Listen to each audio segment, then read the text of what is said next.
Hello students, welcome to the science mentors, जहाँ पे आपको मिलती है एकदम फ्री और क्वालिटी एजुकेशन। मतलब आप साइंस के कोई भी ब्रांच से हो, बायोलॉजी, केमिस्ट्री, फिज़िक्स, आपको क्लास 9th, क्लास 10th और 11th और 12th में आपको तीनों देखने को मिलेंगे। सो जल्दी जल्दी आओ, देखो और अपनी पढ़ाई कंटिन्यू करो और क्लास में बनो टॉपर। तो इसी के साथ शुरू करते हैं हम अपनी क्लास 9th का पेंडिंग सिलेबस, जो क्या था, हमने कर लिया था डिफ्यूजन तक और अब हम करने वाले हैं शुरू फ्रॉम ऑस्मोसिस।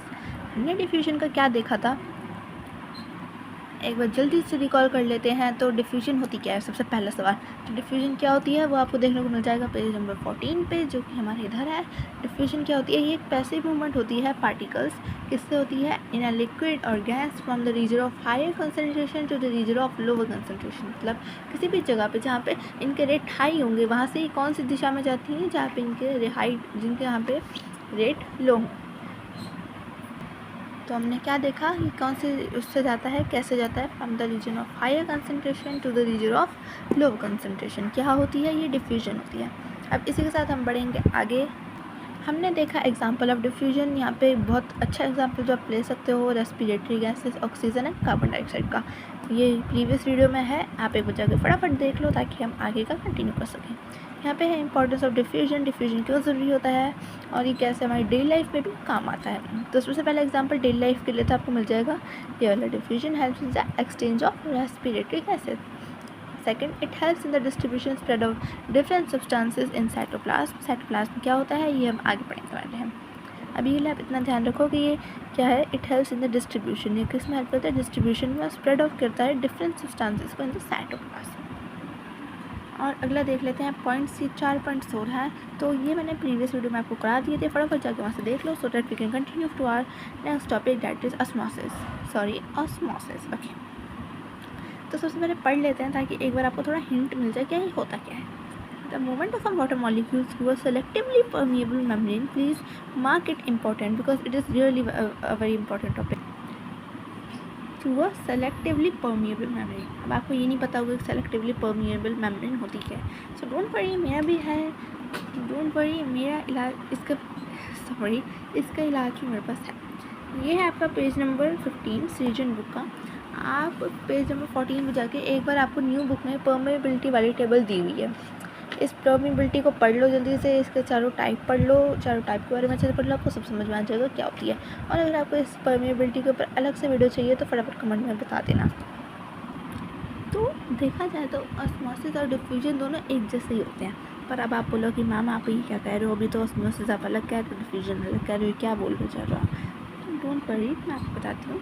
देखो ये क्या है, the movement of water molecule through a selectively permeable membrane from example plasma membrane, जो आपको दी भी हुई है सेलेक्टिवली परमिएबल मेम्ब्रेन में भी दी हुई है, नहीं भी दी हुई, नहीं भी दी हुई तो आप मान के चलना कि जो प्लाज्मा मेम्ब्रेन होती है ना, प्लाज्मा मेम्ब्रेन क्या होती है, सेलेक्टिवली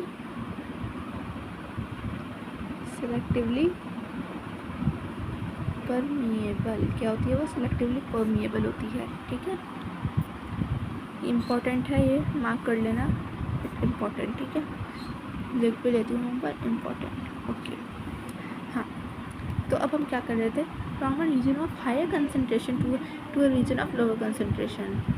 पर ध्यान रखना जो डिफ्यूजन होती है ना, वो किसी भी सब्जेक्ट में हो सकती है, लाइक गैस, लिक्विड, सॉलिड में नेग्लिजिबल है।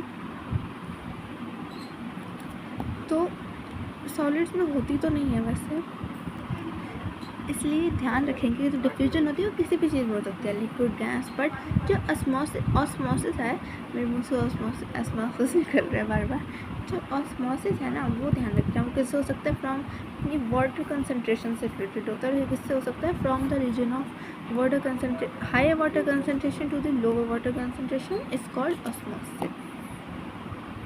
आई होप ये आपको क्लियर होगा। तो आगे बढ़ते हैं। यहाँ पे आपको एक यहाँ से पैराग्राफ दिया हुआ है, वो पढ़ लेते हैं जल्दी जल्दी से। And plant and animals the movement of water molecules across the plasma membrane is affected by the amount of substance dissolved in water. तो इसमें सिंपली क्या बताया कि जो प्लांट और एनिमल सेल होते हैं ना, उनमें वाटर मॉलिक्यूल्स के जो मॉलिक्यूल होते हैं ना अक्रॉस अ प्लाज्मा मेम्ब्रेन, वो इफेक्ट होती है किससे होती है, सब्सटेंस डिजॉल्व इन वाटर, जो सब्सटेंस वाटर में डिजॉल्व होता है उससे ही इफेक्ट होती है, किसमें, plant and animal cell. Water molecules move freely in and out of plasma membrane from a region of higher concentration to the region of lower concentration, from dilute solution to a concentrated solution. ये भी आप आगे पढ़ोगे कि dilute क्या होता है, concentrated क्या होता है. वैसे आपने प्रीवियस वीडियोज़ में पढ़ा होगा अगर आपको ध्यान होगा तो डाइल्यूट, पर फिर भी मैं आपको एक बार बता देती हूँ कि डाइल्यूट और कंसनट्रेटेड सॉल्यूशन क्या होते हैं. डाइल्यूट वो एसिड होते हैं जिनमें लेस वाटर होता है और मोर एसिड होता है, और कंसनट्रेटेड सॉल्यूशन वो होते हैं जिनमें मोर वाटर और लेस एसिड होता है. अब आगे देख लेते हैं क्या है. ऑस्मोसिस और diffusion of free water molecules across a semi permeable membrane towards the side with less water molecule. वही बात है जो डेफिनेशन में थी. सो आई डोंट थिंक इसमें आपको कोई प्रॉब्लम होनी चाहिए. मतलब पढ़ लेते हैं importance of osmosis. Roots absorb water from soil by osmosis. Okay. Cell to cell movement of water, ये ईजी हैं सारे. आई नो कि लास्ट के जो थर्ड और फोर्थ पॉइंट है ना, ये आपको थोड़ा एक बार डिफिकल्ट लगेंगे पढ़ने में, तो मैं आपको एक बार ये दोनों एक बार समझा देती हूँ अच्छे से फटाफट. Osmosis provide turgidity to the cell. Turgidity provide करता है osmosis to the cell and tissues due to the gain of water. किसको, सेल्स को और टिश्यूज़ को क्या प्रोवाइड करता है, टर्जिडिटी प्रोवाइड करता है. क्यों, कैसे करता है, by the gain of water. Okay.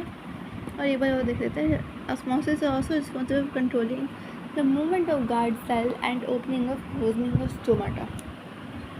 अब तो ज़रा पूछोगे मैम ये गार्ड सेल होता क्या है, तो गार्ड सेल होता है, आपने क्लास 8 की बुक में दिया होगा वैसे, बट स्टिल मैं आपको समझा देती हूँ. गार्ड सेल क्या होता है, ये एक्सचेंज ऑफ गैसेस का हेल्प करते हैं इन प्लांट्स. ओके.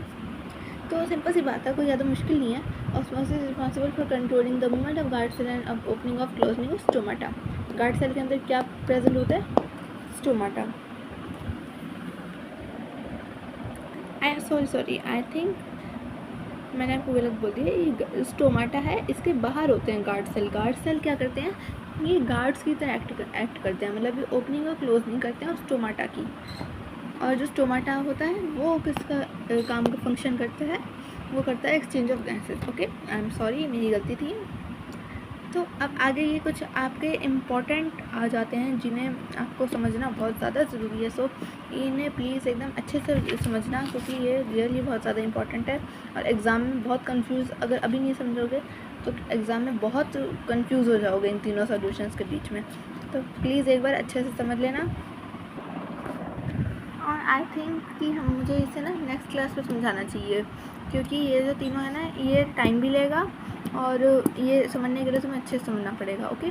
सो अभी के लिए आप यहाँ तक रिवाइज़ करें, और बाद में जब अगली वीडियो बनाएंगे तो उसमें ये कवर करेंगे सॉल्यूशंस एंड मोड. मतलब हम कहाँ तक, न्यूक्लियस से पहले तक का सारा कवर कर लेंगे हम लोग. ओके. और मे भी हो सका तो न्यूक्लियस से ज़्यादा भी कर लेंगे.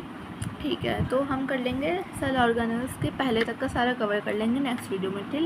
ठीक है. Till then revise the same syllabus that I have told to you, and stay happy and happy studies. Bye.